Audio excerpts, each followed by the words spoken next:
पूर्व नगर पालिका चेयरमैन सावर के विश्वजीत सिंह राठौड़ बैठे भूख हड़ताल पर।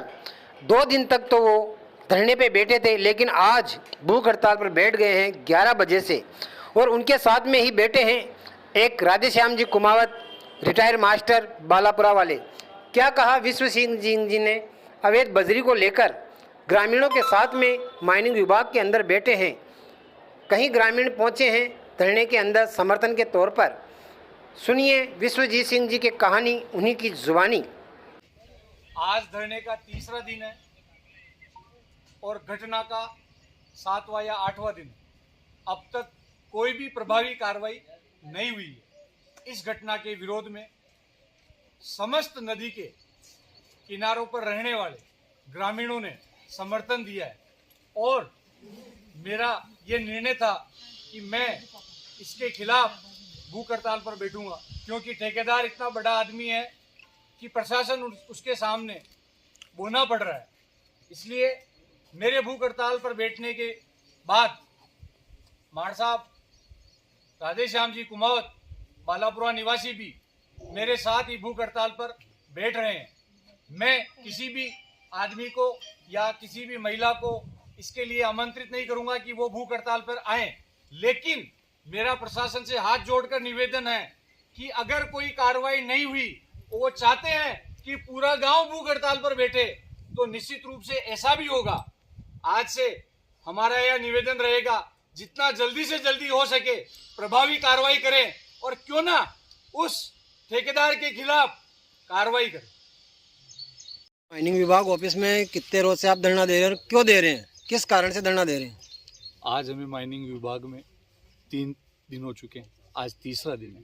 आज से 7-8 दिन पहले बालापुरा ग्राम में ठेकेदारों द्वारा नियम विरुद्ध बजरी उठाई जा रही थी और किसानों की कोठियां तोड़ी जा रही थी।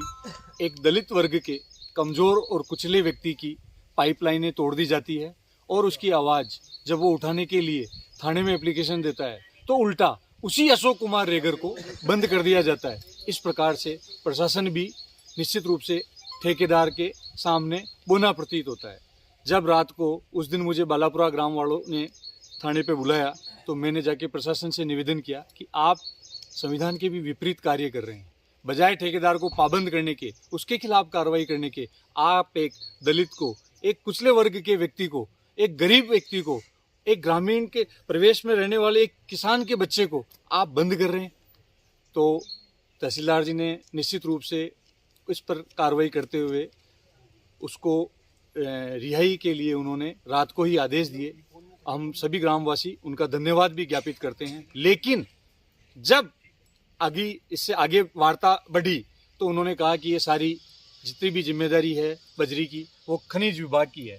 इसी प्रकार पुलिस विभाग ने भी यही कहा कि ये समस्त जिम्मेदारी खनिज विभाग की है। तो जब कार्रवाई कोई हमें नहीं दिखती मिली तो हम खनिज विभाग ही आ गए और जब यहाँ आकर हमने अधिकारियों से बातचीत करना चाहिए तो उन्होंने ऐसे मुंह फेर लिया जैसे वो हमें जानते ही नहीं हो।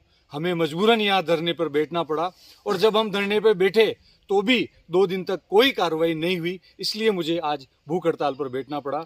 मेरे साथ गुरुदेव श्री राधेश्याम जी कुमावत बालापुरा निवासी, ये भी मेरे साथ भूख हड़ताल पर बैठे हैं, जबकि ये व्यक्ति बीमार रहते हैं, लेकिन गांव हित के लिए ये भी आगे आए और तत्पर हैं। आपने जनप्रतिनिधि से बात करी? जनप्रतिनिधि विधायक महोदय? अच्छा, आप विधायक महोदय की अगर बात करें तो विधायक महोदय से मेरी कोई वार्तालाप नहीं हुई। मेरी वार्तालाप नहीं होने का कारण ये है कि पूरे गांव ने उनको फोन लगाया, लेकिन उन्होंने इनका फोन रिसीव नहीं किया और जो इनके मुख्य कार्यकर्ता हैं उन लोगों के भी जब फोन अटेंड नहीं हुए तो मैं तो उनको किस प्रकार से फोन कर सकता था? कहीं ऐसा तो नहीं है ग्रामीणों ने उनको वोट ही नहीं दिया हो? देखिए, मैं ये कहूँगा कि वोट अलग विषय है। वोट चाहे दें चाहे नहीं दें, जीतने के बाद राजा सबका होता है। ऐसा तो नहीं हो सकता कि जिन्होंने वोट नहीं दिए उनको आप विधानसभा से निष्कासित कर देंगे। वोट तो मैंने भी नहीं दिया, तो क्या मुझे आप निष्कासित कर देंगे? लोकतंत्र है साहब, जनता का, जनता के द्वारा शासन। जब आप आज आपको तीसरा रोज हो गया, उनको समाचार है पल पल की, तो वो क्यों नहीं आ रहे? सर, इसकी जानकारी तो वही दे सकते हैं।